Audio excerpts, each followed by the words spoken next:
Welcome back. Now, having a car probably feels like a burden now, right? All thanks to record high petrol prices. And the war in Ukraine will only add more fuel to that fire.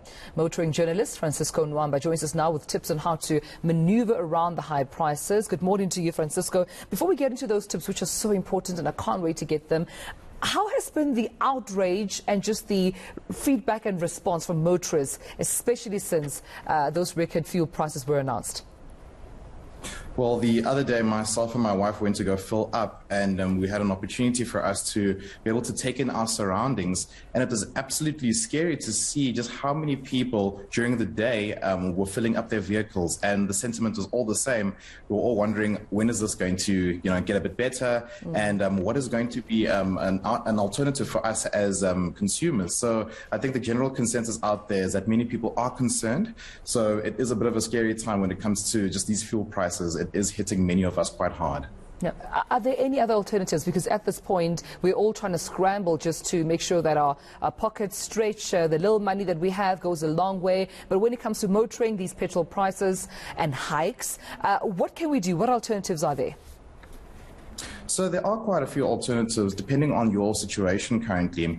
And one thing that a lot of people have been considering is downsizing their vehicle to a vehicle that has got a smaller capacity engine. So most people will know that if you've got a smaller engine, your car that you drive is going to be more efficient. So that is obviously one option to consider. Another thing that people have also been considering is the type of fuel that their vehicle uses. As we know, we've got petrol cars, we've got diesel cars, and diesel vehicles in some scenarios are known to be a bit more efficient than petrol cars. But for most of us, I think it's a case of us trying to work a bit together. And I think one alternative that could work, especially for those who are commuting to work in their own vehicles, is perhaps, I know it sounds a bit interesting, but carpooling could be one thing that works, especially for people who live in similar neighborhoods. Driving together at work, to work rather, should actually be something that could work as an alternative. So there are one or two little things that we can do as motorists that could actually just help us in this situation, because as we know, driving to work can become costly, especially with the prices now.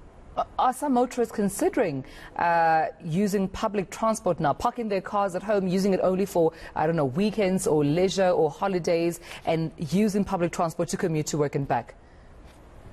I think that's the thing about South Africa, is that we're quite in a strange situation when it comes to our public transport system. Most people who have now done the jump to be driving themselves to work, a lot of them would not want to go back into a public transport kind of setup. They might have various reasons for doing so, be it personal preference or be it safety. So that's why something like carpooling could perhaps work, because for those who have got their vehicles at the moment, should they not want to go into a public transport setting, they could perhaps find a way for them to be able to travel with colleagues to work and maybe take shifts doing that.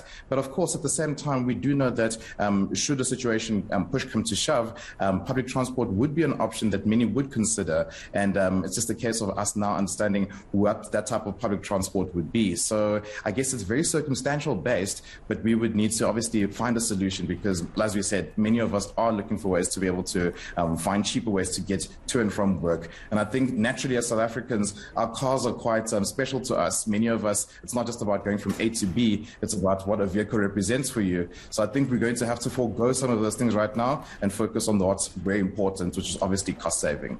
You just touched on a very important point there, that, our identity is almost linked to our cars, right? They are babies, but also they form part of, boosting our confidence, just making sure that we are in charge of where we're going, as opposed to someone else, like, a public transport driver. But Francisco, I appreciate this time talking to you about what's been happening, especially with the petrol price hikes affecting motorists. That's motoring journalist Francisco Nwamba for us this very morning.